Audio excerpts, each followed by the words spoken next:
Hello, Focus team, and specifically Brio magazine. This is Rob Schmidt at Royal Printing. Going to put together a quick little video here to try and give more of a visual of some of the ideas that I think you're trying to consider for future Brio issues.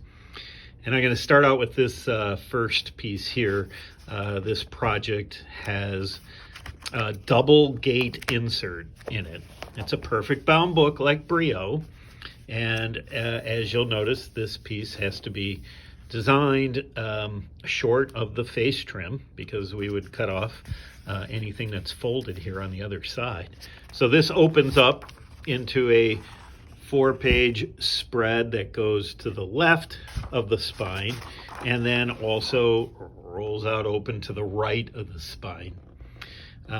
So that, from a higher point of view, you get my knees in the picture, is the concept of an 8-page double gate insert. First one. Set that one aside. Number 2 is an issue. My little ruler placement, so I don't lose sight here, is an insert into a little bit smaller book, but again, it doesn't matter on the sizes here. This book has a roll fold insert. It's bound in 1 page here. This one actually has a perforation on it, so this piece can be torn out. And it rolls, if the book would stay open, this one rolls out multiple panels, and you can have it be 6 panels, or in the case of this one, they've made it 8 panels. So multiple roll folds out from the spine of the book with a perforation so this piece can be torn out. That is a roll fold insert. Number 3 is also a fairly simple insert, very much like the last one we looked at, just a single panel. So this is a bigger book, but again, size is not a concern. The panel here simply opens up once to the right. That is what we would call a 4-page insert. Notice that you have to keep it short on this one panel folding in. It can't get tucked in too tight, but that is a 4-page insert. So we've had a double gate insert. We've had a roll fold insert that's multiple panels. This 4-page insert technically is a roll fold. It just only has 1 extra panel out here. The other panels would roll out further to the right. So that's another option to consider. And then I've put together a couple of handmade examples that you're considering for Brio, and I've put them in here.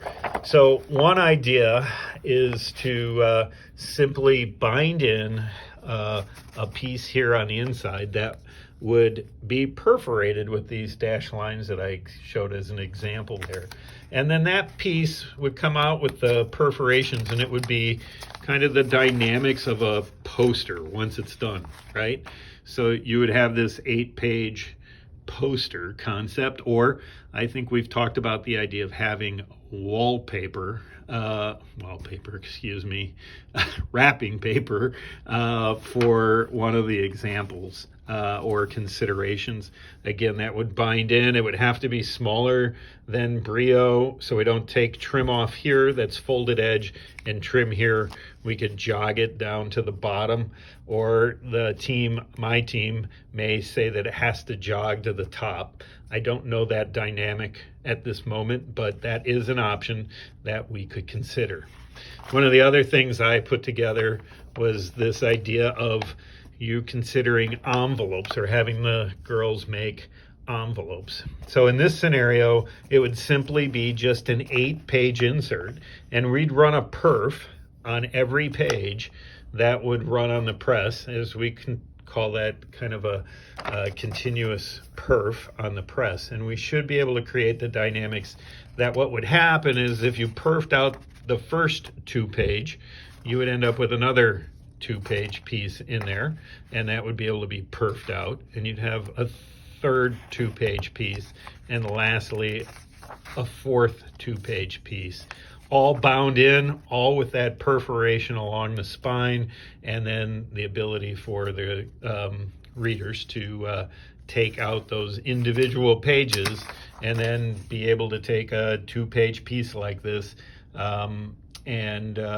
fold it or cut it or do whatever they need to do to produce the envelopes that you're encouraging them to make. So those are, again, just a few other additional examples to give you visuals. And if there's any other questions about this, give me a call back. Otherwise, I can also send these samples so they can be in your hands to consider as well. Take care, and hope everyone's well. Bye now.